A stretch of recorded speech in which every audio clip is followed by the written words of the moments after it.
Very good afternoon.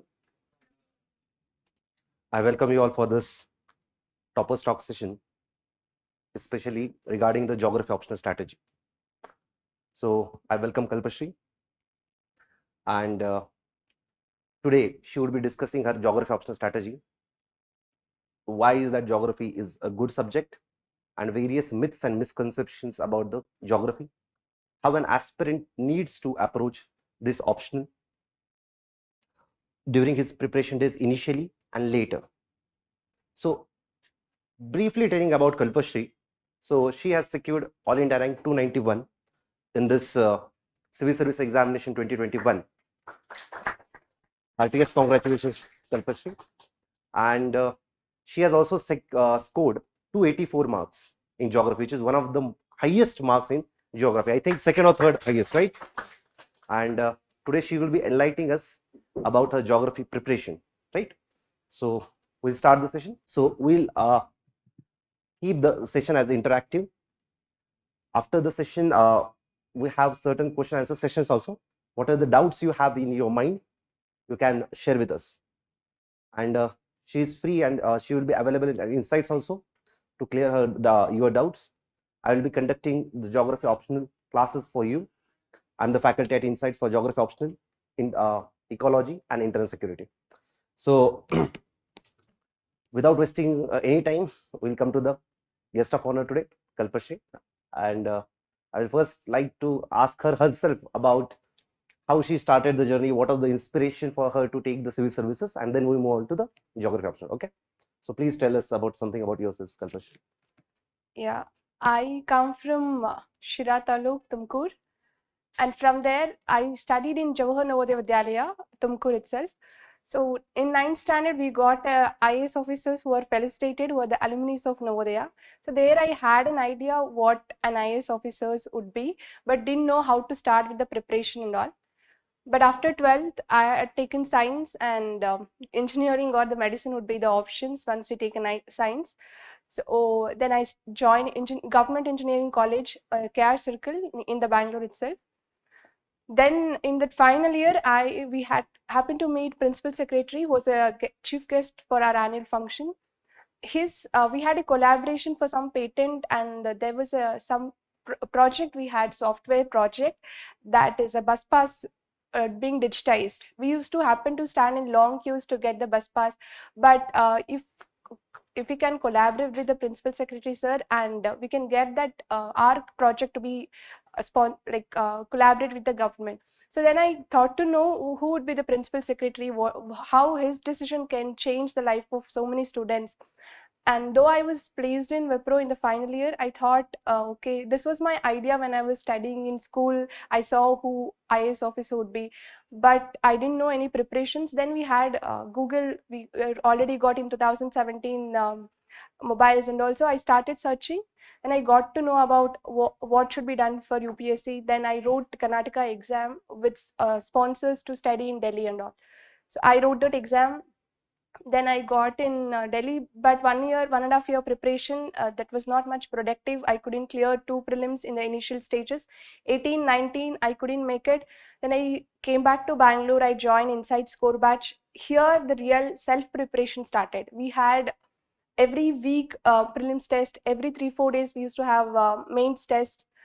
In the core batch, I started making notes, referred my class notes, and value addition, what all the other. I got very good friends here who were like discussion with, you used to have a discussion with them, and all the people who used to come, who had cleared prelims, I used to get in the insights. So I interacted with them, the strategy I got to know. 2020, I cleared prelims, mains, but my geography optional was the one that got hit the marks. I got only 241. Paper 1 was okay, 143. Paper 2 was 90, 99, I guess. So because I couldn't clear prelims for first 2 years, third year was much focused on prelims. I didn't focus on optional, so that got the very less marks. So I couldn't be in the final list with with some marks. So it was September 28th, I got my results, And October 10th was again the prelims of 2021. I have to cover up everything. I had made short notes from all the prelim booster classes from the insights. I revised once again, went through the current affairs. October 10th again I gave mains, like again with that 2.5 months. Now the geography optional was the core, because I was little okay with general studies. In that time period, I started improving my answer writing with respect to geography, that I'll be sharing how I improved and all. Thereby I got 284 in mains. Then interview also went well. I got 291 this time. Oh, so what we can see in her brief journey is that she has seen each and every phase during her preparation. In her 4 attempts, she has bounced back from that low marks of 241 to 284. So the objective would be that how she could gain these extra additional 40 marks, right? So she would have followed a certain strategy. She would have done certain mistakes in her initial journey. So we'll try to decode that in this session. But before that, I would like to ask you that why geography? Why did you choose geography as optional? Yes, sir.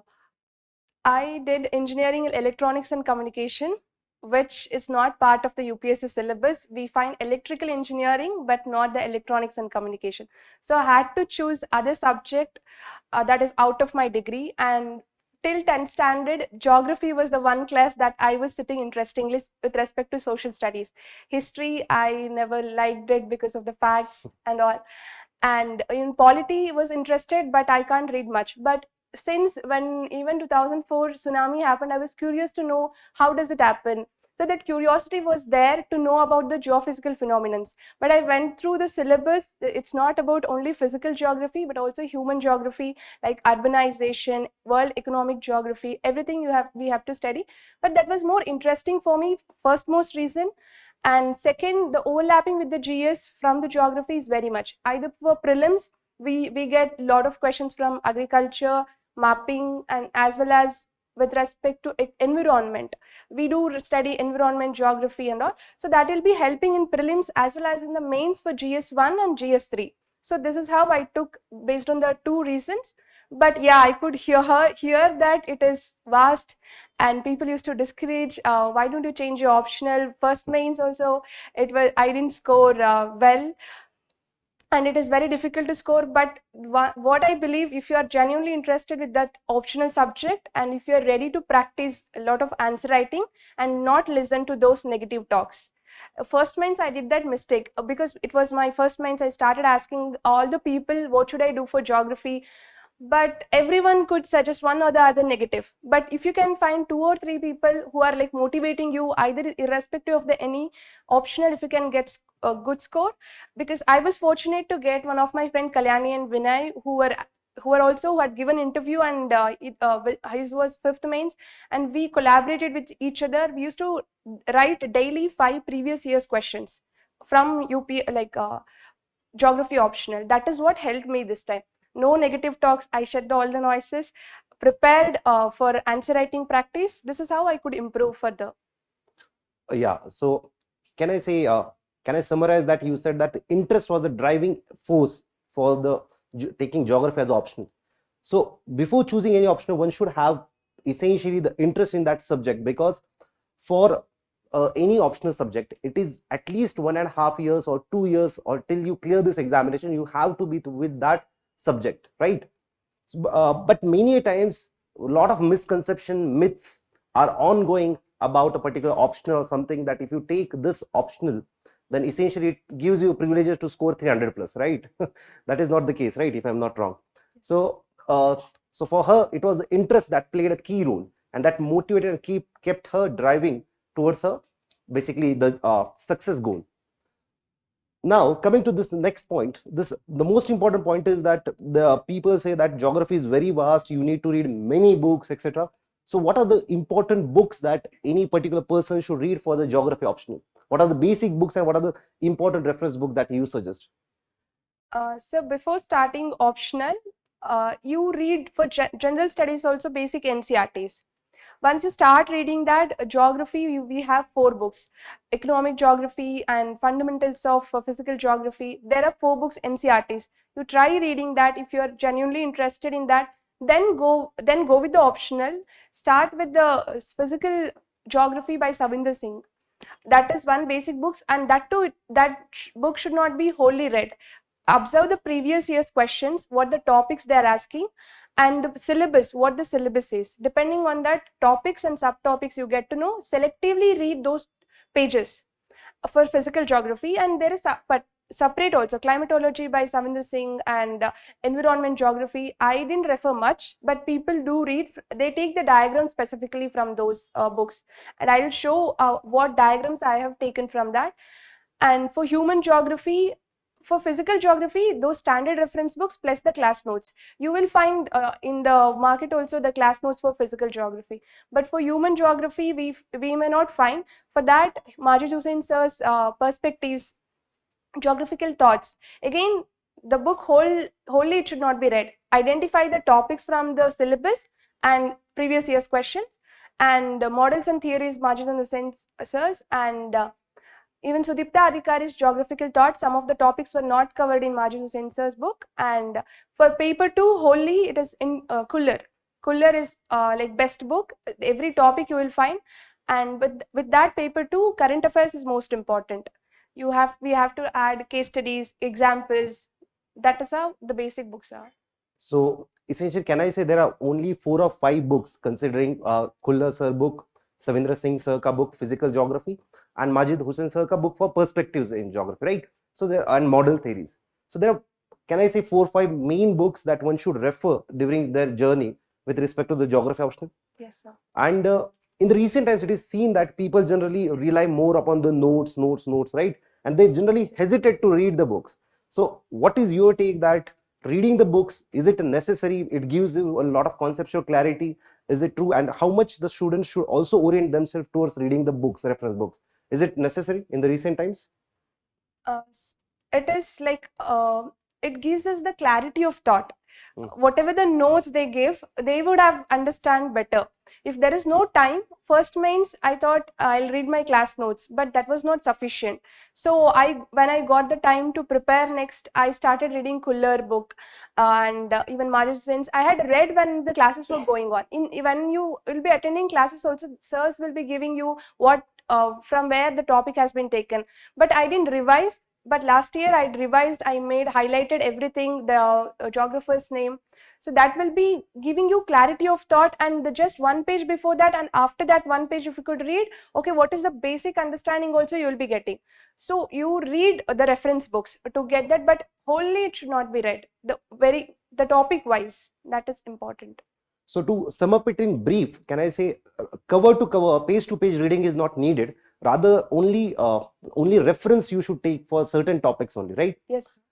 Also, how important is it to understand the syllabus of any optional? We are speaking about geography. To understand the syllabus and the previous year questions, does it provide any limelight for us or any direction for the aspirants to basically move forward in their preparation? How important is the syllabus and understanding the previous year questions? Definitely, because we have two major things in this preparation. What we know, what UPSC will be asking is from the syllabus as well as previous year's questions. You would be observing that every year there will be some repetition of the question, at least the topic. If you prepare holistically on that topic, definitely that will reflect in the next year. Either or the one or the other way, they will be asking different dimension of it. But you can use the same knowledge, whatever you have prepared for the topic, not just for the optional, even for GS, even for prelims, you would observe last 20-30 years of papers. For mains from 2013, the syllabus has changed, and for geography also I referred from 2013 to 2020, all the previous year subtopics. It gives you, rather than preparing everything, we can go what is most important.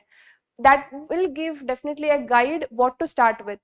Yes, sir. So it provides us the direction to prepare the important topics, prioritize our preparation, right? Yes, sir. So when you're prioritizing your preparation and also reading certain reference books, did you prepare any notes for it? Yes, sir. I used to make specific case studies, like examples and specific geographers and their reference books, topic wise. Suppose if I have a perspectives aerial differentiation, who are the geographers, they have given the concepts. So only the keywords, because again you can't revise whole notes just before the exam. We should not make another book out of it. It's only the keywords and the case studies and examples. And most important, the geographical jargons, the keywords from geography. For example, we should differentiate from GS answer and geography answers. GS answer will be much generalistic term. For ecological equilibrium, the balance of ecosystem, we write as such, the balance of ecosystem or equilibrium. But in geography, we need geographical key terms like ecological homeostasis. These are the keywords we should bring in our answers to make it look like an optional answer. That is where the geography, sometimes we score less because we'll be using the same answers as we write in general studies. That does not work in the optional. And we should add geographers name. Every question will be having 2 to 3 geographers who will be giving some reference to that topic, like population bomb theory by Paul Enrich. So these are all the key terms. I used to make a notes just before the exam because these are very they won't stay in the memory for long. So before the exam, we should read that and go to the exam, then we'll remember those names. This is how I made the notes. I'll be showing in the end how I made notes and all. Okay, so essentially you just now spoke about general studies in the UPSC syllabus, right? So we see a lot of overlap between the geography optional syllabus and general studies paper, especially general studies paper 1 and 3. 2 is also essentially being assisted and aided by this geography optional. So how did geography help you in your GS mains preparation? Yes, sir. Whatever the syllabus from GS, I started overlapping with the geography optional, like geophysical phenomena in paper GS1 and the mapping of resources across the world and in India. There was a question in our previous mains as well. And most important, the current affairs topic like landslides. We have in Kuller what are the causes, impacts, consequences, everything. The same, the body content of the body can be written there, and the whatever the data facts related to landslides we study, that equally important for GS1. We got question on landslides in GS1 as well as in GS3 as well as in our optional also this year, last year, because that was so much in news. Uttarakhand Tapovan hydropower project got wiped off because of the landslides, and there was a Chamoli landslide. So many landslides were happening, and it is equally important in geography as well as in the GS1 and GS3, because environmental degradation and environmental impacts is there in GS3. As well as coming to climate change concepts also, we do study in biogeography and environmental geography the commitments of India made at the Glasgow summit, the Panchamrit principles, that was asked in GS3 as well as in geography. So this overlapping will happen. The thing we have to identify that geographer names and geographical jargon should not be used in the GS, because they'll get to know we are from geography, that we should not be writing. But in geography, we should mention them. We should give the case studies specific and mapping points. The case studies and the mapping equally can be written in GS1 as well as GS3. But those geographers' names and geographical jargon should not be used in GS. So yes, due to this basic conceptual understanding, because of geography optional, especially paper 1 and paper 2 Indian geography, she could score I think 413, right? Yes. In GS general studies, so which is again a very good score. And what we have seen in the recent times at Insights is that nowadays the prelims is getting much more dynamic, right? Clearing the prelim itself is a bigger hurdle. But as recently the analysis of the data given by DOPT and UPSC of 2019 shows that around 1916 students wrote the mains from geography. That essentially shows that geography is one optional from where the students are able to clear in much numbers the prelims examination.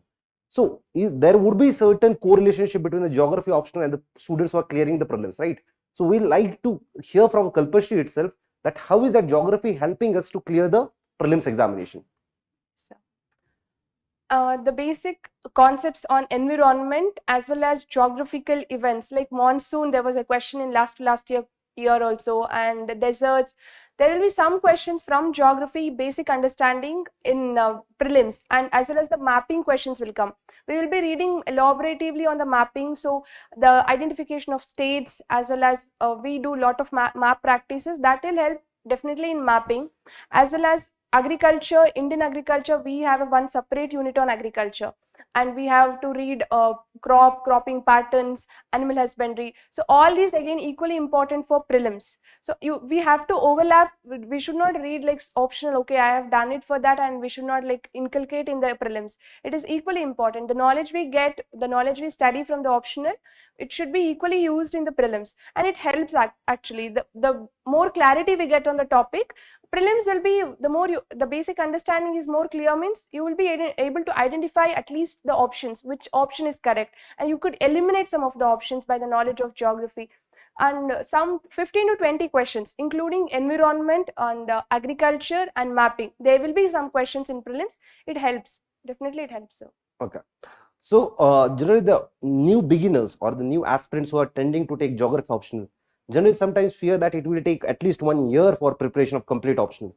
So please highlight us that initial preparation, how much time you need to devote for optional preparation of geography, and how much time you get or how much time you devoted for your optional preparation between prelims and mains. These are the two parts of the segments of the question. First is how much time you gave for the optional preparation during your initial journey, and after clearing the prelims, how much time one needs to give for the optional preparation.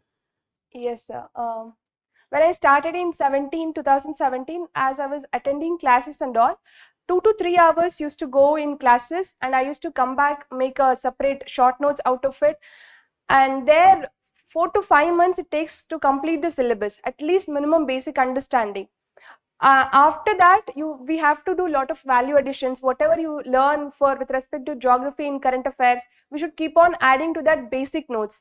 So static current affairs is nothing built upon the static. We read landslides, the basic like issues, consequences, and some of the measures taken and measures that can be taken. But this whatever that came last year news, that is a case study for that landslides. So it is like a gradual learning. It took me 4 to 5 years. It does not mean I gave for geography itself. 4 to 5 months of preparation, basic foundation, and upon that, especially during prelims and mains, we focused more on like optional subjects, right? In that, initial 15 days until the results comes, everyone suggests go through the optional first, complete that, whichever the topics we have not completed. I tried completing that after just like after writing the prelims. Referring that's reference books, once the results comes, you will not be having mind to read the reference books. It feels bulky. So after prelims, your mind will be much calmer, like okay, what till the results we don't study much, to be like everyone, till the results we take, okay, what happens we'll see, like that it will be there. But at that time we can make use, that relaxed mind can study books very better, like much better manner. So I studied Kuller at that time. After prelims, I wrote, and I studied Mario Sainz's book thoroughly. And then once the results came, 2 months was there, whole half of the day geography. Like mornings 6 to 2, I used to do like GS. 6 to 7 daily we used to write 10 previous year's questions, and 2 to 10 to like afternoon 2 o'clock to night 10 o'clock. Again we used to write evening 6 to 8 o'clock geography of 10 like 10 questions every day, identifying the previous year's questions and preparing on those topics with our notes as well as the reference book and discussing with each other. So this is how half a day of GS, half a day of this optional, and we get very good time in between. The GS is done, right, and the optional, those 5 days you can use it to revise everything, consolidate everything. One day before the exam, all the keywords, I made even short notes in those 5 days also. First 4 days, whatever I might forget, I made it 1 page of notes, like the specifically geographer's name and key theories, that we could revise just one day before, and we'll remember if we revise before the exam. All right. So generally, when we speak about geography, diagrams, maps, case studies are integral part of geography, right? So was there any specific strategy that you followed for making the diagrams or the case studies or the maps? And is it necessary? Because people also, aspirants also have some misconception that you need to draw specific diagrams, so much clean and clear diagrams. So what is your take upon the diagrams case studies with respect to the geography optional? Yes, sir. Sir, this 44 marks of PLEP, how I could get is because of this only. Very specific case studies, examples, and I made a note of all the diagrams from the standard reference books, or even took the pic if I was not able to make, and went through before the exam once. Because we may not tend to innovate on the exam situation, but before that we will be like, we have to prepare beforehand for any examples. Case studies and examples, I had a separate book. This time in the 2 months I started watching, like whenever you are feeling like stressed or not able to study, at least we can watch videos. In YouTube I used to watch Down to Earth and DW Planet, and UNEP and FAO's channels will come, YouTube channels. From there you get lot of examples, case studies, unique examples, like in South Africa, to control heat waves they will whitewash the rooftops. That can be a case study when we write like something on heat waves. And there was some Himachal Pradesh, there was Katkuni system of housing that will be resistant to landslides and all. I had written that when I wrote in landslide question. It will be made of bamboo that will be resistant even for the like earthquake, landslides and all. This is how the answer looks innovative. And little map, like Himachal Pradesh, you can write the map of Himachal Pradesh specific, and any state you are writing on the map, on the Indian map, you can show where the place is. This is how we inculcate the examples and case studies. And particularly for diagrams, prepare beforehand. It should not be very neat, it's that you focus more on that and tend to waste a lot of time on that. You can get with the free hand, you will not have any time to do in exam that writing so neatly. Normal, it should be visible properly. Yeah, it is India only, that is enough. And it is a world map. If it is world map, that visibility should be there. And with the practice you will gradually get to know about it. And for that, try writing answers. The moment you prepare on that topic, 5 topics if I prepare today, I used to write the 5 questions on that day itself. And will I be able to write the map for that? After every introduction, geography answer should look like a geography, means you should try bringing map. Specifically they'll be asking resources mapping and all. World map should be there for that. After introduction, diagram should come. Yes, sir. You spoke about the magazines like Down to Earth. I have seen the aspirants reading a lot of magazines, Down to Earth, Geography and You, Yojna, Kurukshetra. But to understand these articles and making use of the examples in these magazines, you need to have a sound base of your fundamentals, right? Yes. So along with this sound fundamental base, is it necessary to read compulsory all the magazines, or only selected few articles out of it? Sir, I didn't read Down to Earth articles. I used to watch videos from Down to Earth YouTube channel, because whenever we feel like reading a lot of things, referring standard books, I used to feel exhausted. So after 9:30, 10 o'clock in the night, instead of we waste a lot of time seeing unnecessary videos, I thought, let me use it for productive itself. Let me gain the knowledge. So I used to watch Down to Earth YouTube channel. There you get, even it is like refreshing to the mind, the very beautiful sceneries you get to know, and some innovative things they will be doing. I referred Yojna magazines. Yes, sir. Not every Yojna geography and not every magazine like Geography and You, Down to Earth, I didn't refer to that. But Yojna is a very good, very good content it has. Specifically, the first page of Yojna. If it is on Northeast, what is the like industries there in the Northeast, that will be there. First page of Yojna. Every Yojna and magazines, there is Telegram channel you will get, and there I used to refer only the first page. Is there any schemes, data related to that? That I used to make a note of it.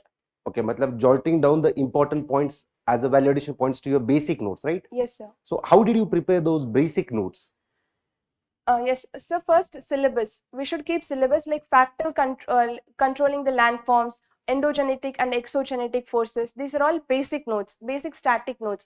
Even GS also, the salient features of art and culture, like we have art forms, literature and architecture. These are the basic things that we can refer some standard books, either for GS and NCRTs. Even for geography, standard reference books are there. There we get the content for it.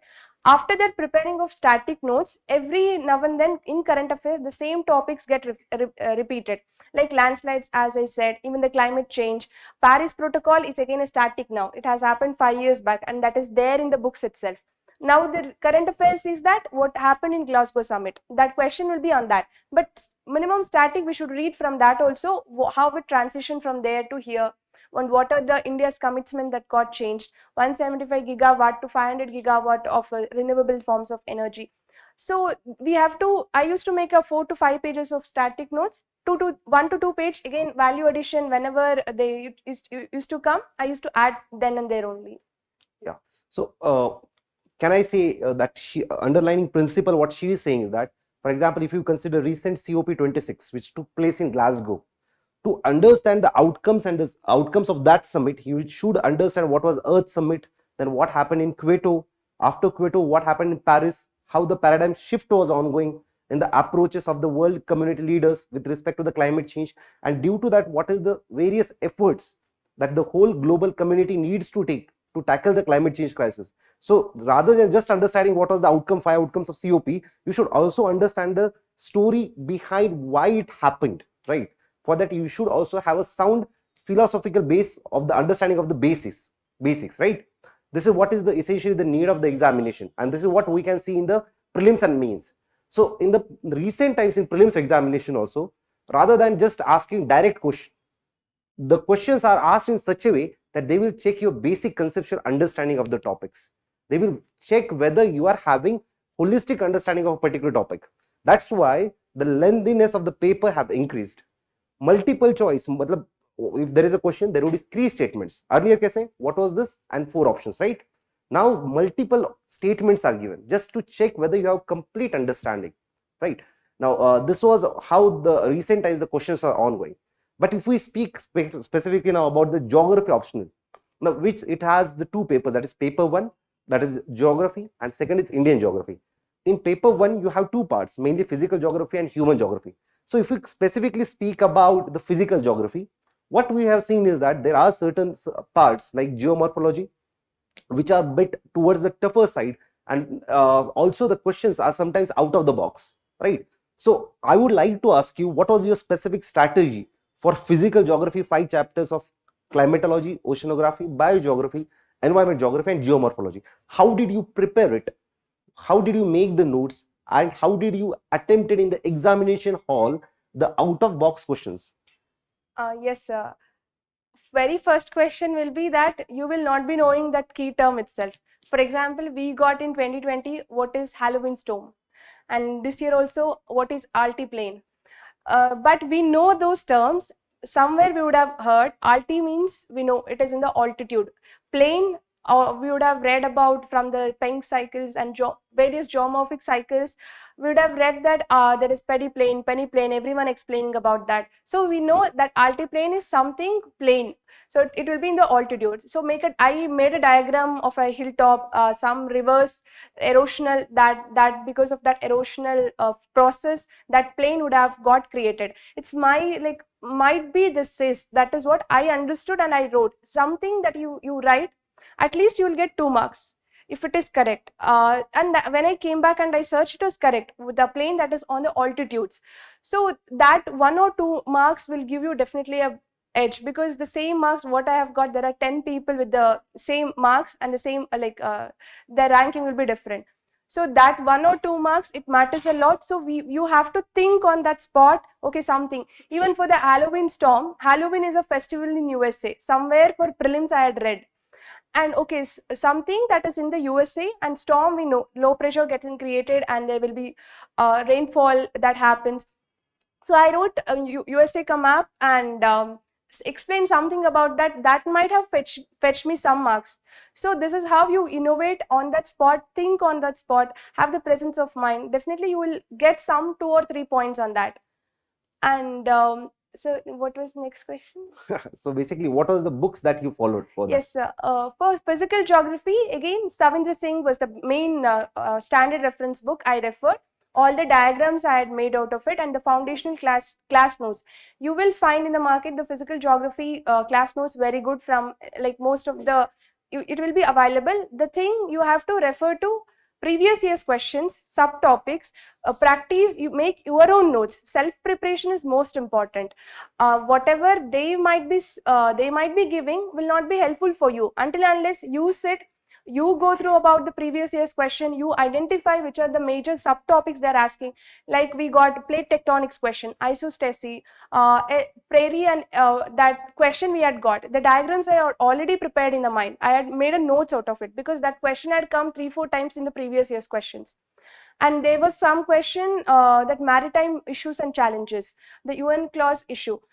That there, if you are finding you have a very good content, you know the geographer's name, and you have very good specific case studies and examples, you have to go with that question. It's not that I don't know. Last year also people say human geography, if you attend more questions you will get good marks. It's not like that. On which question you have better knowledge, on which question you have better diagrams, and you know geographers from that. Plate tectonics theory, Morgan, and those one name I couldn't remember in the exam. Yet two names I could remember. I could bring the diagram specifically. So this is how you should go about with that question. It's not human geography. Even if you don't know, if you attend, it will not fetch you marks. You should know that. Prepare thoroughly beforehand all the subtopics and geographers, case studies and examples. And it can be more unique also. The case studies and examples can be from your own regional places. Example I used in my paper, from our village there is one product, a genie product, that is multi-grain cereal, that is employing so many nearly 100 people are getting employment under that. From some regional development question I use that. It will be more unique and nobody will be writing. So get those 2 or 3 unique from your own region, from Karnataka or from your own place. That will give you an innovative answers, because what and all down to earth somebody would have written, but your own originality will be shown in some of the places. So this is how the preparation. That means if you are having really good conceptual understanding of the basics, you can apply the same things in your daily life also. For example, today when we have this session, right now it's raining outside. Question is, when it is raining in the month of July, why is it raining in the month of July only? Why not in the month of February? So Bengaluru, if you understand, it's a plateau. So what is the relief, how the things are shaping right now, how the urban morphology, the settlements is framing. That means if you are having idea about the subject, the syllabus, the conceptual understanding, then only you can link these things to your neighboring area or your daily activities, and that you can produce in the exams and the answers. But it is generally seen that physical geography is very vast by the aspirants, because why is it why the people feel that it is very vast? Because generally people tend to read many books. I have seen that Savindra sir ke 6 books are there total, physical geography book, and this sir has a separate book for geomorphology, climatology, oceanography, biogeography and environment geography. So total he has 6 books. And also people generally go out of the way and read DS Lal, Stoller and Stoller. So do you feel that is it necessary to read so much books? Sir, what I made basic notes, diagrams and geographers' names. You need only 4 to 5 pages of notes to write 2 pages of answer finally. So it should have very much innovative. People refer Stoller and all to get the diagrams only. It does not mean they'll be reading that books. They'll see the diagrams. If they feel it is good, they'll adopt it. Even like I also heard there are very good diagrams from that. But I found Savinder Singh itself has a very good diagrams, and I tried making my own diagrams, specific case studies, examples and all. So I don't think we should run behind many materials. Yes, for prelims, broader understanding of every topic is important. For mains, whatever you have, you would have made notes, and if you feel that is very good content with you, that you can compare with toppers copies. What I used to do, I used to write my answers, and I was fortunate to get like last year in interview I got to meet some of the people who cleared. From them I got Aisha Jain's copies. She was last year topper, so I could find her answers, what innovatively she's bringing. So I referred, and my answers were like okay with that aspects. Then I continued with my approach only, and I tried adding some of the diagrams from there also. You will be finding toppers copies on the many websites. There also you can add and see their recent copies, not old copies. Okay. you can do with minimal resources only. So that means minimum resources, maximum times of revision could be Yes, the mantra. So this type of mantra you might have heard many times, but when you start the preparation, it becomes diversification of the resources. So aspirants should basically try to not diversify many sources at its initial stage only. Then only that mastering that content will come. Once you gain that information needs to be processed. That processed information leads to something called as knowledge, and that knowledge needs to be applied to the context of the question, right? Then only you can score the marks. For that, you need to have that mastery over that respective topic, and that skill will only come with repetition, right? So repetition is the key. So now, if we this was about the physical geography. If we see the human geography, that is paper 1 section B part. Human geography is more or less the philosophical part. The philosophy of the geography comes in the paper 2, that is part B, section B of the paper 1. So this perspective in the human geography, generally the humanities students generally like to understand the philosophical things about evolution of a particular subject as a discipline or as a science. So everything, these things are covered in the human geography, where you have perspectives in human geography, model theories, population and settlement, right, regional planning. So sometimes people get lost in these subjects, especially in the perspectives, where we have a typical type of resources which one needs to understand. But we'll hear from Kalpashree that what she followed a strategy for perspectives and model theories and the laws in the human geography. yes. Section B is most important section for geography, because whatever we read in these perspectives, these geographers, their philosophical perspectives can be used in physical geography or section A as well as in the paper 2.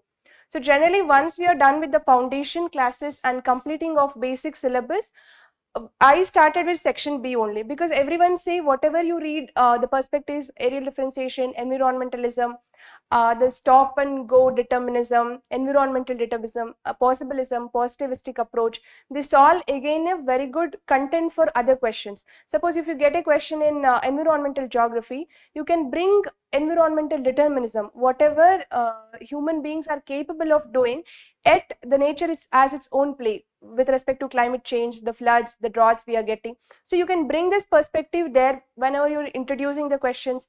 So once you are done with whole of the syllabus, again start with the section B, perspectives. For that, I referred majorly Majid Hussain sir's book. I marked every question, PYQs. If there is a question on that, I marked the topic. Again, whole reading of book is not again a way. We should selectively read the topics that have been asked. I didn't find some of the topics in that. Then I referred Sudipta Adhikari's book, ma'am book, that very specific. Their previous year's question, they have asked many questions: space-time continuum, and welfare geography. That is not there in Majid Hussain sir's book. That you can find in Sudipta Adhikari's book. So that is how you find the topics first, whichever the notes. But the standard reference books you will be getting. Identify those topics, make a notes of 4 to 5 pages, again keywords only. If you want, I didn't have that time, so I directly highlighted in the textbook itself and revised from that only. And region models and theories, Majid Hussain sir's book is enough. And world economic geography, that population, settlements and all, human geography by Majid Hussain sir, that has a very good content, but data, facts and all might be outdated. That we will be getting from economic survey as well as the current affairs monthly magazines. There you add that in that particular topic. So this is how my strategy was for section B. So can we sum up by saying that it is a 4-step strategy, where initially an aspirant needs to read the syllabus में top chapter, in that chapter respective topic. So understanding first topic. Secondly, seeing the past year questions on that respective topic. This could be the second step. Thirdly, reading the books of that respective topic by understanding its demand and the dimensions asked by the UPSC in the past years, and depending upon that, orienting yourself to that book, and then making certain important keyword format में notes, and then repeating it continuously. But other than this, these are the 4 steps that one needs to follow. But iske bhi aage, we need to do certain value addition from current issues or case studies, etc. So how much relevant are they in the present context? The diagrams, the case studies and the current issues, linking it to the basics of the geography. Yes, sir. As I said last year, I didn't do that. That is how my marks would have been low, and the case studies, very unique original answers were not there, and I was not saying the down to earth or something. But again, through one of the topics talk, I got to know, okay, this is how I should do, this is how the incorporating of mapping is more important. In every question of geography, somehow you will get a one map, especially physical geography and Indian geography. But in human geography, the block diagrams will be there, and the chronological order which geographer has given what.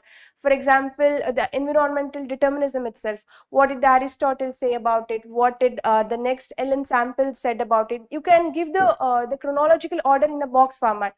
That can be a diagram for that. So somehow you should innovate something and be prepared beforehand for that particular question, what diagram you are going to write. Even you can innovate in the exam itself. We had got a question last year, Jammu and Kashmir, the regional developmental aspects. So I made a map of that particular state. Any state, they would be asking, even for skill development, there was a question on skill development and all. You can give the bar graph. How much is the percentage of women who are skilled? How much men who are skilled? And comparison between urban and rural areas, how much percentage of the people, that you all get in that economic survey. This pie chart representations, these are the some diagrams that you can use it in the exams, that looks more innovative. And you yourself, if you see some of the answer copies with all these data fact diagrams, you will tend to see that, yeah, it is very good answers. So self evaluation, once you write the answers, you evaluate yourself. Is it able to understand, and is it more innovative? Definitely, the other person who will be seeing your copy also will give you good marks. Yes. To sum up, what can I say is that what she wants to say is that you need to basically make the notes, revise it, and do the value addition.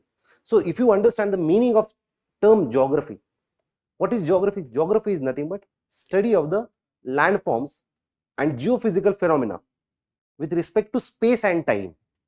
So what she is essentially trying to tell through her examples of Jammu Kashmir, through pie charts, through bar graphs, is nothing but how is that this geography, geophysical phenomena are changing from North India when she is comparing with respect to Jammu Kashmir, the state of Kerala.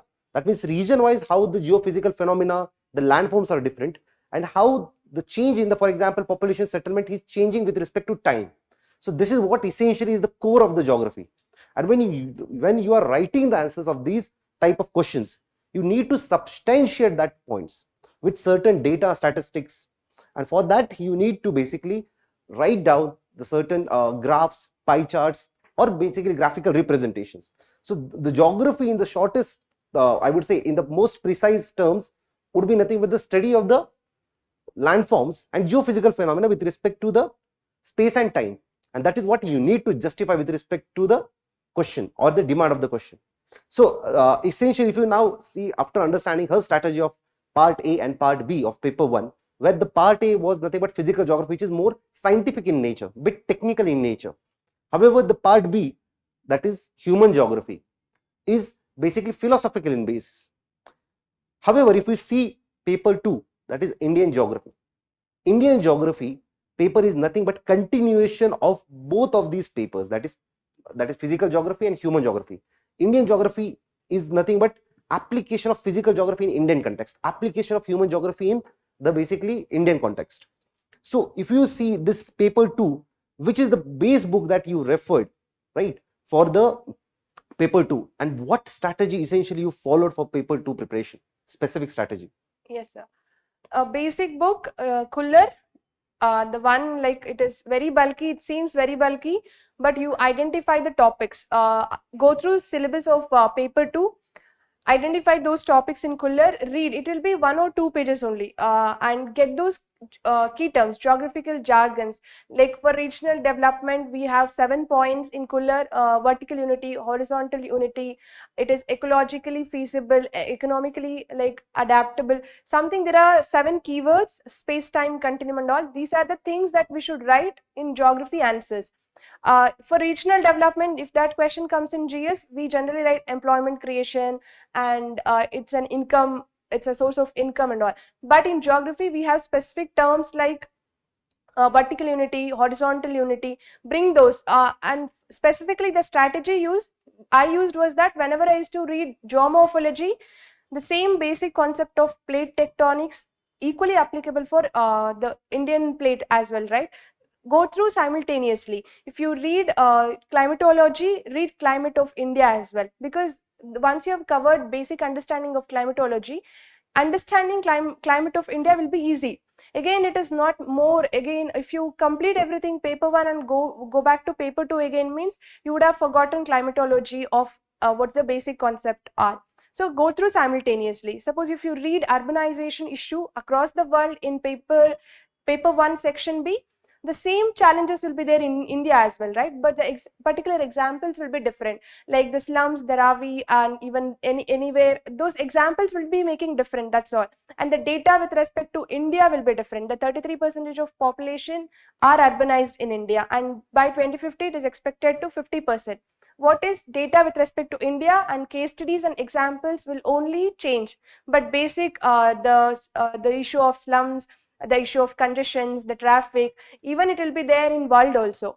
The same body will be same, the examples, facts tend to differentiate, so we should cover both simultaneously. Do not make it separate. This is how I did. Right. That means paper 2 is nothing but the continuation of paper 1, right? Yes, sir. So, if we see the paper 2, Indian geography, the integral part of the paper 2 is mapping aspect. So there will be certain 10 points for the mapping. So this mapping part, where the outline of the broad outline of the Indian map would be given to you guys in the examination during the mains, and for that you need to do preparation also, right? That is, mapping ka preparation should be done separately. So how did you approach this mapping component in paper 2? For this also, first most important, go through previous year's questions. What are the, initially they used to ask 20 points, and from last 4-5 years they're asking 10, and 3 to 4 will be repetition. Okay. Minimum that we can get hold of it, at least if we see previous year's questions. Last to last year it was 5 repetitions. Mount Abu was most asked, and in and around they will be asking against the same things, but 3-4 the minimum it will be repetitive. And the 6 more will be again from current affairs. Whatever you study for prelims, the mapping points, the important places in the news, again some institution will release the important mapping points for this particular year that I went through. So this is how you, places in news, I subscribed one channel which is like places in news, the Telegram channel. So there I used to see the location of that place, and there we have to write minimum 4 to 5 points about that place. Generally we write like what is the which state, and what is the environmental, like the which type of forest that it has, is there any tourism develop like aspects for that, and something related to, like, bring from the syllabic angle itself, the physical setting of that particular place, the climate of the place, and any major bio that environmental degradation happening there or not, and some human aspects like the urbanization, amount of the urbanization happen in that particular area, or any perspectives of tourism. So it is not only about the marking of the place, we should know about the place also. That way we can read when we know about the place while studying for prelims as well as mains. We don't study, but from some places we'll be studying for GS1 and GS3, right? Like Chamoli landslide happened, that might be a potential mapping point. And this is how I made. And one more thing I forgot in Indian geography paper 2 strategy was that you should refer to Indian geographer's name. There we would have learnt about other like world geographers, European geographers majority will be, but here suppose river linking question comes in GS1 as well as GS3, but the same question if it comes in the optional paper, the KL Rao was the one who was Indian geographer who gave that concept. This we should particularly write in option like paper 2. So there are some urbanization, R.K. Mishra's model. There are many people who have giving that concept. Here also same strategy. Indian geographers, case studies, examples, mapping points of India. This is how we can make innovative of our answers. So when we speak about mapping, it essentially incorporates atlas component. So atlas component, generally I tell my students to always keep atlas with them and extensively read it. But there should be certain way of going through the atlas. How and which atlas did you refer while your preparation? For world geography, Orion Black Swan, that is for if we continental wise, it is very good. Southeast Asia is there for prelims specifically, and to make practice also world map and all. And study today publication, Indian geography, there is very good, like specifically India state wise, it has given very good descriptively, and every places it has it. So these are the two I referred, one for world geography and other one for Indian geography, study today publications. Now, when it comes towards the answer writing component, Yes, which is the most important component in the whole examination, because it is not the amount of knowledge or information you have, rather what you write, depend upon that you have been allocated the marks. So how did you prioritize your answer writing? Did you prioritize on the daily basis or weekly basis, or did you initially write previous year questions and then some test series questions? So how did you do answer writing practice? yes sir. Here I did a mistake. While I was attending classes, I didn't practice any answers. I thought first I'll complete everything, go through. But that mistake you people don't do, because it affects. Again, the once we start writing the answers, we feel everything new. Again, we tend to read. What I said, like last 1 year and while between the prelims and mains, if I complete the 5 topics, and the day itself I used to write the answer, because you would have read about the topic, you would have made a notes of 4-5 pages. That consolidating into 1 or 2 pages is most important, because we read a lot, at times we collect more examples, we write diagrams, but when it comes to implementation, we will be not getting to know, at least we don't even remember what we would have studied. So it would be, if you are preparing on some other time and writing some other time, it does not work.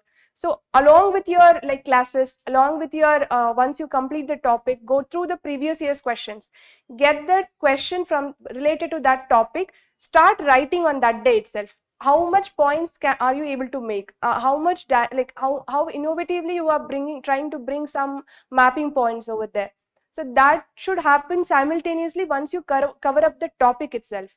So I didn't do when I started it, but after 2 years I understood, without practice, even for prelims, the same mistake I did.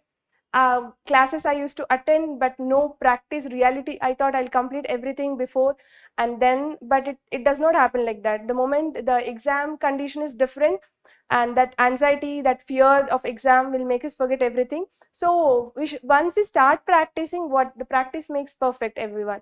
So on that day itself, if you could practice, and I started writing here all insights, all the test series I wrote, and fortunate I got some of the friends with geography, and sir was also there to show my answers also. Last year means I have showed how am I improving or not. You have a specific mentors for you, right? Go and show them, are you improving? And you yourself also self-evaluation, 2-3 peer review, one mentor, anyone if you could feel, yeah, they're guiding in a better way, and your self-evaluation. These are the most important that can improve our answer writing. So if we ourselves own see, means that also don't make us improve.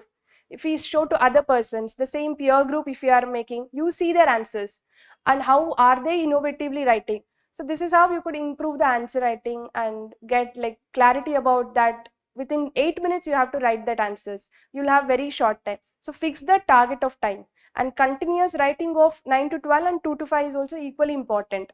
So that practice should also come. That simulation test will be there. So that you can take and practice. Finally, you will be able to make. So in this answer writing, if you see the type of the questions asked by the UPSC in its paper 1 and paper 2, you have 10 marker question, 15 markers and 20 markers. So each one of it will have certain questions will have 3 pages, certain questions will have 2 pages. That means limited space. In these questions, respective questions asked by the UPSC, how many diagrams did you incorporate in each question, or did you make use of any graphical representation, flowcharts, or how did you structure your answers? So can you please highlight that to the aspirants? Yes, sir. For like, I would take an example, any question, like climate summit, the climate extremes that are happening. IPCC 6 AR6 report has come. So there was a question on that, and there was 3 subheadings for that. What, like, why is that IPCC report 6 suggesting there are so much climate extremes happening? And what is the world commitments? What are the carbon positive, carbon negative countries? what are the Indian commitments for that. We have to identify all these subheadings, differentiate the pages required for that. So 1.5 page for that first component, and 1 more page for second component, and other 1 more page, like 3 or 4 pages, depending on the marks we will get.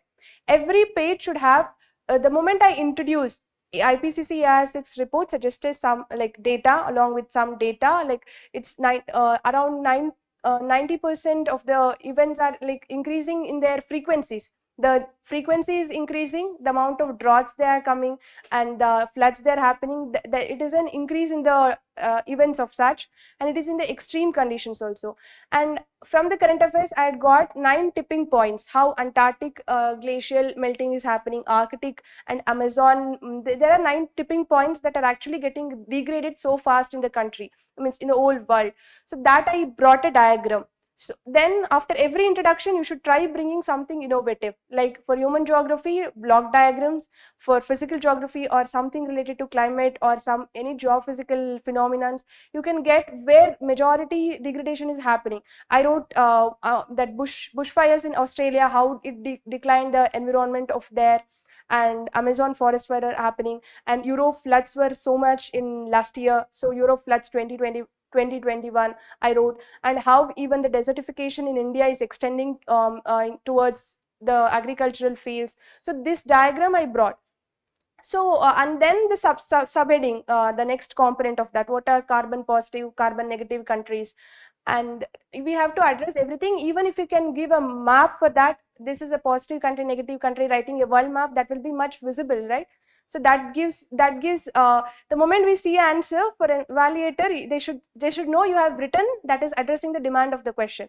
When I was also evaluating, I feel that why they are not addressing the demand of the question. So you get to know demand of the question, accordingly you should bring the diagram, case studies, and then write. We know some topics, generally what we do, we tend to write about the topic instead of addressing the demand of the question. So do not do that mistake. See demand of the question, like see some topic answer copies, even the synopsis of the test series that you are going, see what the content they are giving, what the diagrams they are giving, try making notes out of it. That is how you can improve gradually. So in general, if we see 15 mark question and 20 markers question, other than human geography, especially in Indian geography and physical geography, there should be at least 2 or 3 diagrams on the alternate pages, right? That Yes, makes sir. your answer more impressive, Geographical. right? Yeah. And the dimension, if we're speaking about the dimensions of the answer, depending upon the demand of the question, we should make it, what is the type of answer writing did you prefer? That is descriptive or point wise? Sir, I prefer point wise because it will save us much of the time rather than writing like a paragraph. Every keyword with an example. That will give us the more time to write another answers, and block diagrams, that even the mapping keywords I could put, and even if you don't address some of the questions, especially in paper 1, in which I got 153, last 2 questions, last 15 markers, 2 questions, it was related to something malnourishments in the developing countries. There is a global hunger index in which India ranked 102nd. So that I know very well, but I was left with only 10 minutes. I just addressed the demand of the question, that why it is a major challenge, why still we are 102nd in global hunger index, because we in NFHS, that National Family Health Survey 5 suggests there is still 17% of stunting and 17% wasting. Stunting is 35%. There is a hidden hunger. Why? Lack of nutritional support while for the children. So this is how at least minimum 5 points I made it, and I left the question. So though I didn't write anything much concrete, I would have got some marks for that. And I wrote a world diagram, how is the developing countries is doing with respect to malnourishment, how the percentage of the Bangladesh I showed, Southeast Asia, how it was improved, and Sri Lanka is much better in hunger index, why India is faring low. This is how a comparison I did, and I didn't write in a paragraph because that will take a lot of time, I felt, but people do get well in that also. But if you write in keywords and then examples, that will be more visible, and evaluation becomes easy, and they also tend to give good marks. Yeah, that means these keywords and examples were also taken up from the current issues, right? Yes, sir. So generally all the students read The Hindu or either in the Indian Express. So how to extract maximum information and make it applicable in the actual real-time examination environment? how did you manage all these things? Sri Lanka, then Bangladesh, if you're speaking about hunger index, etc. How did you bring it all that content? How did you came to know that I can make use of this content in this type of respective type of topic? How did you came to know all these things?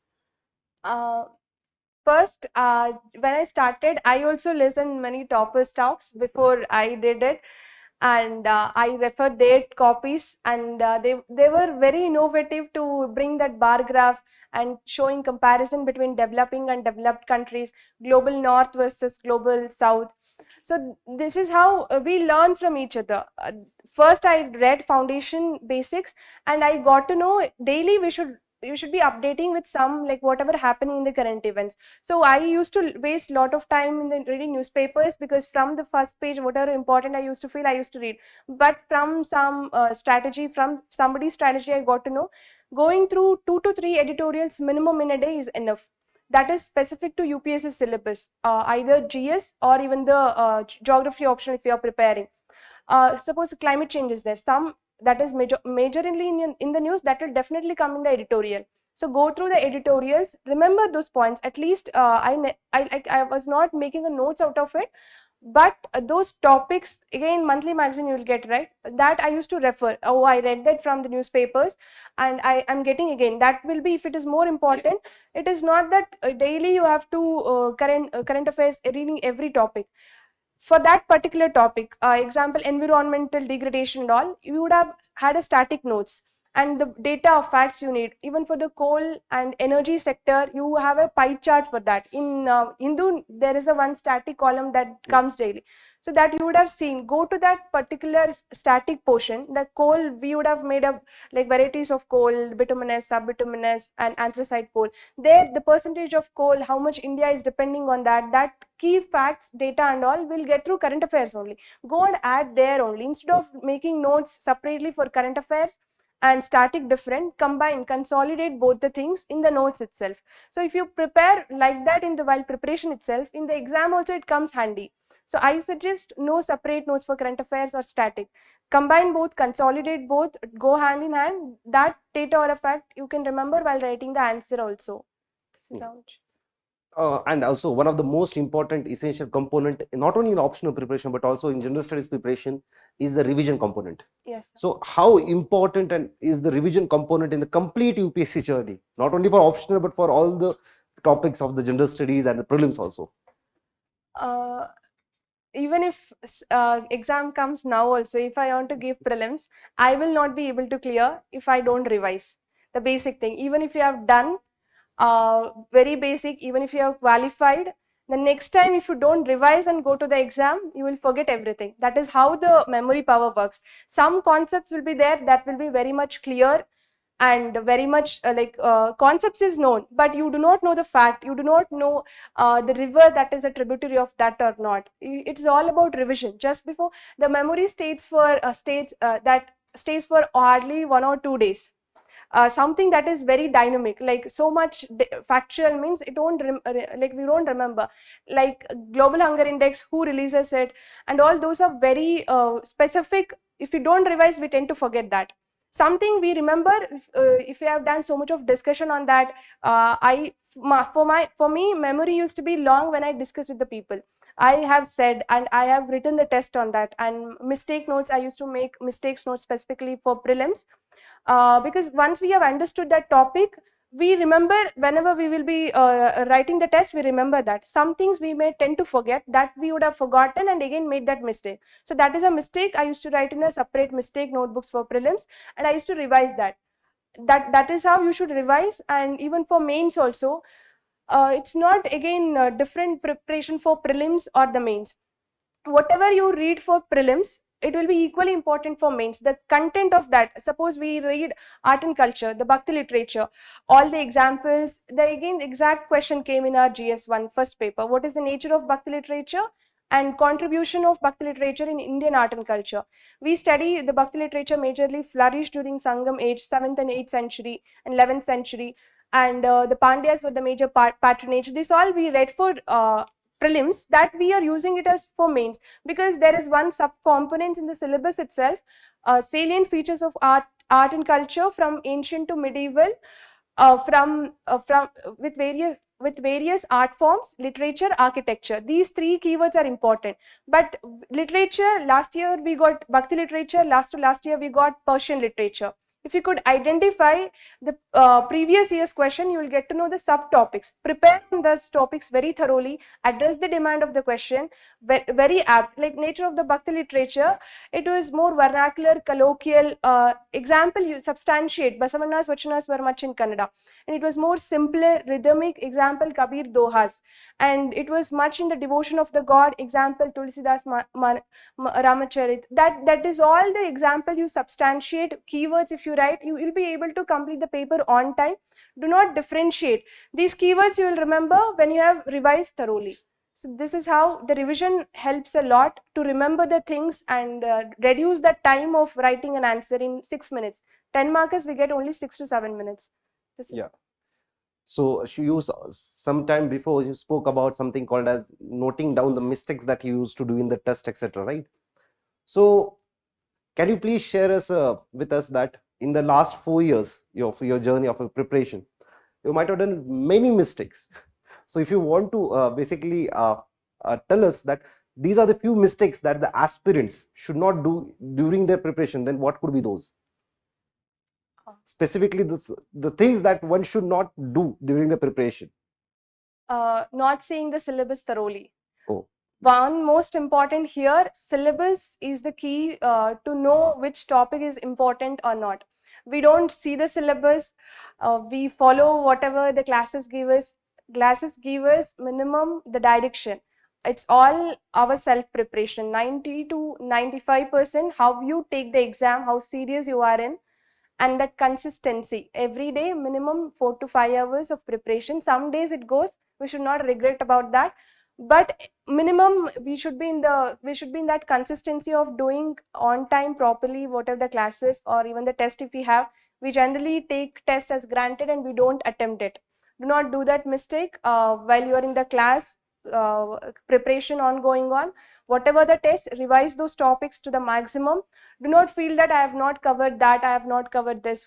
Who knows that question will be coming or not? Whatever you have done, those questions you can write it at least. So practice simultaneously with the test that I didn't do, and following previous year's questions. Whatever the classes might be, they are giving those questions, but UPSC has its own language, UPSC has its own topic that are most important. First, cover those topics, go through those subtopics, make notes for it, and then value addition with the current affairs thing. Practice and seeing syllabus thoroughly, following previous year's questions. And one more mistake, 2 years, first initial 2 years, I didn't talk to anyone much, even the mentors, or I was in Delhi, I was little afraid to talk to people there. And I was like, if you study, it will happen, like that. I studied a lot. I used to sit, go through the reference book. That helps actually. 1 year of little bit not going anywhere and studying, it is also important. But once you got to know nothing is happening, nothing is going, I couldn't clear prelims for 2 times. Then I started talking to everyone who had cleared prelims. I used to get many people who had cleared prelims in insights and giving interview, what their strategy for mains. Talk to mentors, talk to Vinayas as well for the essay and ethics guidance. So approach people, they're all there to help you, and the only thing, you should approach them. Even in the classes, if you get a mentor, generally we don't go. But don't do that mistake. After 1 week, write some answers, show to them where you can improve. So this is what I did last 2 years, and discussion with the friends, that helps a lot. That helped me, but I thought I would have done before that only. She also just now spoke about something, consistency. The consistency is key in all the things, right? So what is that one particular driving force which kept you motivated for this long journey? Yes, the journey was not easy. It was a lot of ups, downs was there. I went till interview, I couldn't make it. First, most important, the strong why. Why you are into this preparation. That is most important. We learn a lot from failures. The success will give us everything rosy, everything good. But failures, we learn a lot of things from the failures. That is important. In life also, that is a basic learning. That itself made me to take it as a challenge. First, most important, I studied in Jawahar Navodaya Vidyalaya that gave me 7 years of free of schooling with very good quality teachers, and all of us, our basic needs was taken care of by our school. So it was a central government initiative. I thought, again, I studied in government engineering college. Our nation, our government has given me so much. If I go in a particular company, what changes could I bring for the society? It was not much, though I could do, everyone does, but civil service is the one that I was interested most. I can do a lot of things being in that service. I wanted to be part of the government. That was a strong why. And yes, I felt self-doubt will come when you are not able to clear, when you are not able to make into the list. Then the family support, I had my brother who is in the army, and his spirit of grit, not giving up, and always motivation was there from him, that you are going to clear whatever it happens, we will do something or the other. But the parents generally, they tend to like, this many years, why not happening, that will come, the question will come. But for that, I was giving simultaneously the other state exams as well, in which I cleared. But because of my brother's help, financially also help, familial support is most important. We should make them understand, yeah, this exam takes time, there will be there's a huge competition for that, and all the 685 people who are in the list, they also will be not be knowing that they will be clearing or not. So this, even if you are sure of that, but after mains you should start preparation. Do not neglect the preparation. After giving prelims also, start with the preparation, be in that flow without deviating to anything. We tend to deviate with starting for a work, but if you have a very good people who can support you, get hold on them, and take the help out of them, moral support, even the financial support, and that keeps us going. Their motivation, the friend circle, if you have a very good friend circle, and the teachers, mentors support, if you're feeling like giving up, go and talk to them before giving up, what way other we can do. This is how that kept me motivating. The failures itself will build us, I have to do this, that taking it as a challenge, that is also one reason I kept on giving again and again, I could clear. That means self-discipline and basically support from the parents and her own ability to work more harder, push herself, led her to this success, right? So coming to again to the geography part, the last question. So in the recent times, it is generally the aspirants believe that geography is very I would say difficult, not scoring, right? These are all misconceptions and the myths. Because why I'm saying this misconception and the myths is that, because if you see this year final merit list, we have all India rank 4 and multiple students, right, who have scored, who have got into the final merit list because of geography, right? And geography has also played a pivotal role in their general studies preparation. But there are, despite this, people have been afraid sometimes or have negative perception of this subject as being very tough, or I would say along with the toughness it comes that it's more dynamic, etc., not scoring, etc. So how do you see regarding this? If you are genuinely interested in the optional geography, first go through the syllabus and the standard reference books, whatever it takes, do it. And then do not listen to these negative talks, because it does not help in any way. The one more mistake was that last year first mains, I talked to people, the mindset itself tend to move on that, yeah, it is not scoring. But my brother said, you will be the highest scorer, prepare, you like that subject, practice answer writing, though you don't know anything about geography. The one positive words I could listen from whatever the family, even my friends, we got to know geography, if you practice well, if you are genuinely interested, if you start reading about it, any optional, even servicing the topper, rank 1 is also history. It is vast, it is difficult, people say it, able to score very good marks in that. The only thing, she had interest, and equally in my case also, I had an interest, genuine interest for geography. Whenever you don't feel studying any subjects, if I take geography, I used to feel good. So if you are that much interested, then no one is there to stop you to score in any subjects very good marks. The thing, do not listen to those things. You know that you are able to do it, right? You have taken out of your own curiosity, interest, and if you can practice, test very thoroughly, and see your improvement, definitely you will go score very good in geography. It is vast. we have accepted that, and it is equally helpful in GS, right, in prelims. So how can it be vast, though it is helping us in as many subjects? So that is, there is one more positive with respect to that, though that is a negative, but we have some positive with respect to that. And if we are making mind, yeah, we can go. It's all about right mindset for this exam. So you should have that right mindset. Prepare, you will also score good. Okay. So I hope that uh, by this time you might have got a lot of idea about the geography as an optional and a lot of inputs from Kalpashree. She also wants to show and share her strategy through certain PDFs about her notes, etc. How did she approached? So for next some time, I will be handing over the dais to Kalpashree. So I hope that this has helped you, and I really thank Kalpashree for being coming here and guiding the aspirants. So thank you, Kalpashree, and I would be giving the dais to her, and she will be sharing her notes, etc. How did she did it? Her own handwritten notes, how she referred to the books, etc. So you guys can please wait and just see those things. It will be shared. So please wait for 5 minutes. And thank you everyone for coming for this toppers talk. Thank you very much. You have time to ask me any questions if you have.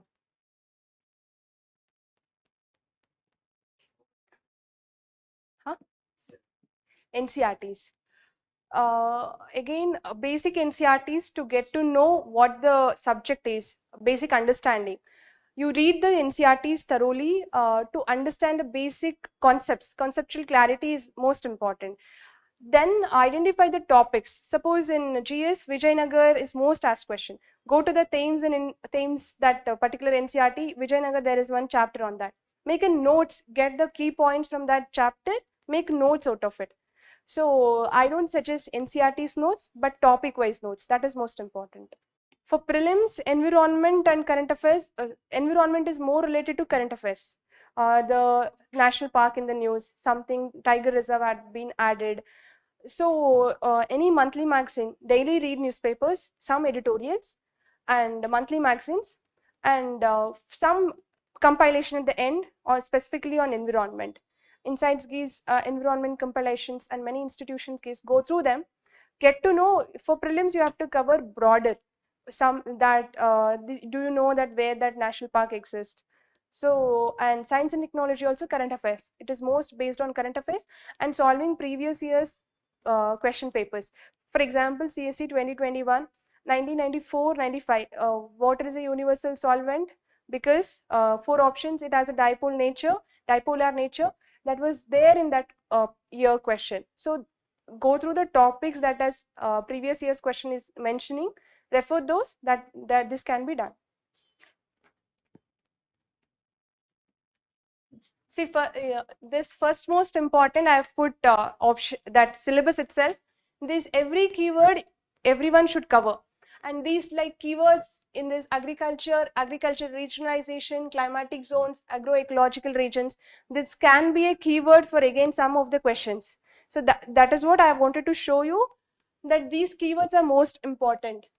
These are the geographical jargons they have already given, and you can use it even in your answers. Uh, Next, this contemporary issues, environmental hazards, landslides, earthquakes. These are direct. They're saying you should read landslides. There were 2 questions from landslides. Obviously, if you have seen syllabus, those questions can be easily covered. That is why I'm saying syllabus is most important. Physical geography, the reference books I had made was basic NCRTs. First, the origin, evolution of the earth, that and all basic NCRTs gets covered very well. And Rupa made simple publication, that is very good book. Even for economic geography and physical geography, soil and all, they have given very good source for that. Means only 2 to 3 pages. About soil, the chapter is good. Again, in economic geography, because there were questions directly from that book. That's why somebody suggested, and I went through those books. It was very good. Penguin dictionary for keywords. If you are not able to find keywords anywhere, you can go to that dictionary, because geographical jargons are most important.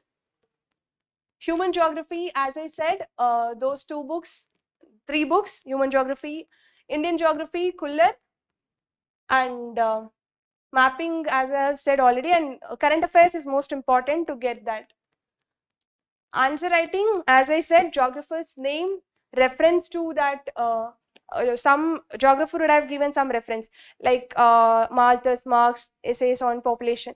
They would have given some specific work what they have done. So those books, Ellen Semple's American History, those books are important when you refer some topics.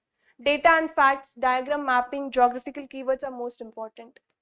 I had made notes and how I took the whatever I was saying, that from books, how I identified previous year's questions, those and all, I had made a notes out of it. That is what I wanted to show. Let me see.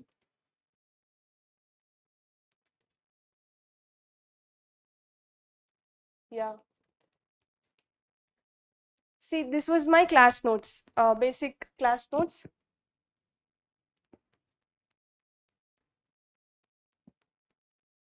All the diagrams you should make thoroughly in the class notes itself. Whatever you make in the class notes, that will again reflected in the test series, like all the tests and even in the exams.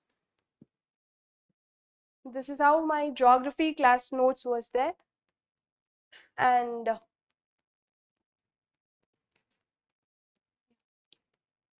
this is my test series copies. Like they used to give one question, and that how I can make tabular form, and again the diagrams. It's okay. See, again, keywords and examples. This metamorphism, example, Caribbean Sea and Mediterranean Sea. This is what we evaluator tend to see. Do you know those concepts, and how you substantiate that point?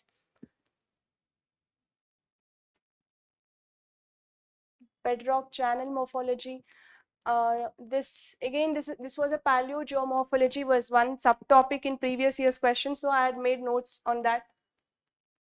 And you will be finding bottom topography of Pacific, direct point, and that you would have not made in the notes. So then go back and add then and there only. So it will be easier and faster to revise.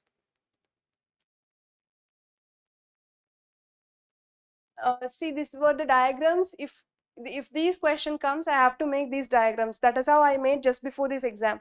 Last 2 months I had made these notes. These are all the keywords whatever I was suggesting. For regional development, I'll use map and the comparison with respect to HDI, employment, health, soil, and if there are any development theories for that, like code periphery model, Rostow's growth pole, I'll try bringing these theories, because the keywords theories of geography what make our answer look like geography answer. General studies, we don't have to write this theories and all. And the keywords, development is time and space. Again, in geography, spatial and the time component, the chronological order is most important. There will be some statements given by some geographers, like development is an inadequate process, multi-dimension, it should be multi-dimension, like socio-economic, political. Elements of development, as I was suggesting, these are the 7 keywords that is there in the cooler. Vertical unity, horizontal unity, space-time continuum, comprehensive and community development. These are the keywords you should try bringing in if there is a question on regional development.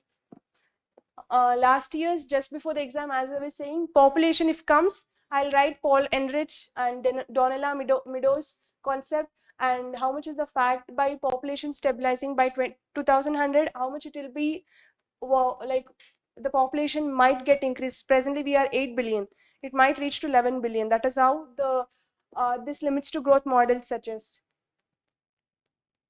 Environmentalism, again, the key geographer and their book. Sample, American History and Civilization, of Huntington's Pulse of Asia. And these are the keywords. Technocentric approach, that we don't use in GS. Geography, key terms are different. Environmentalism, it's a concept given by James Lovelock, and GIA hypothesis is a key term that we use in geography again. And before going to the exam, we don't remember these all geographers' name. So before that, again, some from the basic notes, the keywords I will take it and write it in a separate paper. And all these distant decay model, what is it? I know back of it, the concept, the diagrams and all. And push-pull theory, 9 reasons we should know in Ravenstein's law for migration. This is all for migration. These are the 5 laws for migration. And this is how the answer should look. Introduction, diagram, and again, what is the demand of the question that should be addressed. Features they have asked, and next, I have addressed the question. See, after every question, what are the furrows, the basic introduction about them, and the diagram for that. Where are they found? How are they look like? They are like atolls. And the keyword, example, miniature atolls. This is how it will look our answers more visible and easy to correct. And this is one of the presentation that I had referred from some toppers copies only. How you make pages like you have written, you have completed that, because the keywords help us to read it very crisp, and like make it more innovative. And these are some of the data I used to collect, like just before, how much is the threat of extinction, and 65% of all wetlands destroyed. These all the key facts should be in our hands. Before going to exam, revise that you will remember, because you will be going for an service that you need data, facts, that is actually required. So they expect us to write very specifically. And these are like case studies, how I used to make Chilka Lake Lagoon. It has been restored because recently it got out from Montreal's record, right? How even the positive things, there will be case studies. And Chilka Lake, just make a map, where does it like actually happens. Sundarbans restoration happened, how did it happen? Invasive, I have not, I think not filled. What are the dead zones? Mark those dead zones. And these are like coastal and open oceans where dead zones are there. This is how you make your diagram also more innovative. And you should write what actually the figure denotes. Dead zones, worlds, ocean and coasts. And this is section B, that umland and all concept. You do not know what to write the exam, like diagram, books have it. This is a diagram taken from Ajit Hussain sir's book. And this is how I took the diagrams from textbooks and all, and make there only the notes and refer the what diagram it is about.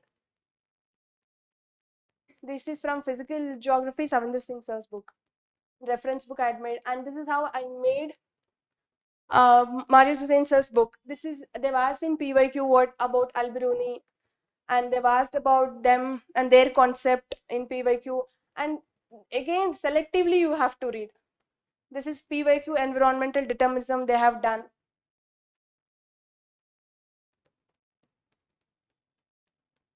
And specific topics, again, not reading the whole book, only some topics of that book.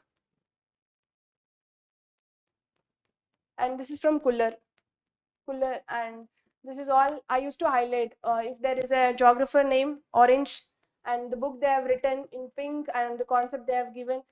And mapping, wherever I used to find some map, I used to draw these lines, because this is the reference lines. We have to be so specific in marking the places in mapping.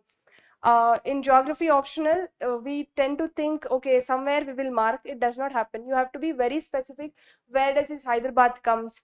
And even little bit of here and around, okay. But if you are marking it so far, you will not get the marks, even if you know where is it. So you have to get some reference lines, make a code. Okay, this from here I'll mark it.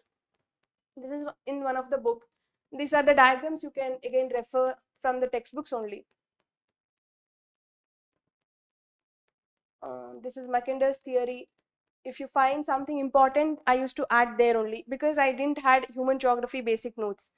Kuller and human geography, from the whatever the reference books I had, there only I used to refer, and highlighted things I used to revise and make sure, like I made for migration, all their geographers and their concepts. That this is all I used to revise, like that will be in the mind. What is the theory he propounded, Weber, that is in a different color. Something, the diagrams, this was a question asked in last year. Van Tunen agricultural model. And Last one thing I want to show is that this is again Human Geography, Mario Sustensa's book. The case studies and examples, how I made a separate notebook, especially in those 2 months, that is in the last. You can make a notebook starting from now itself. This is the answer on human geography, physical geography.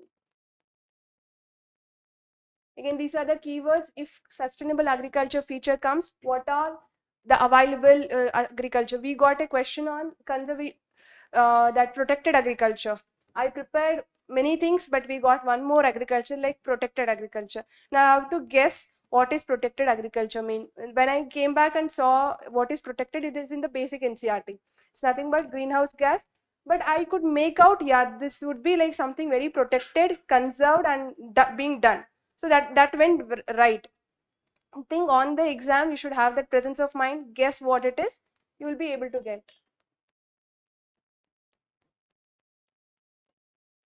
These are like in human geography, you don't get diagrams, but you can have some chronological order and the paradigms. The block diagrams at least you will get. Who gave what at what time period? Varenes gave pre-classical phase, Humboldt, Ritter, their timeline you can bring.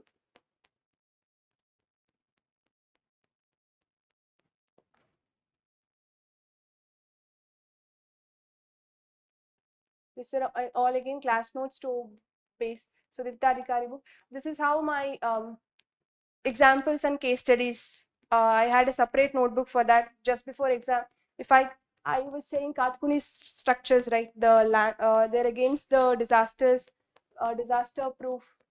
Where the particular this book I had for case studies and examples for specifics to geography option itself.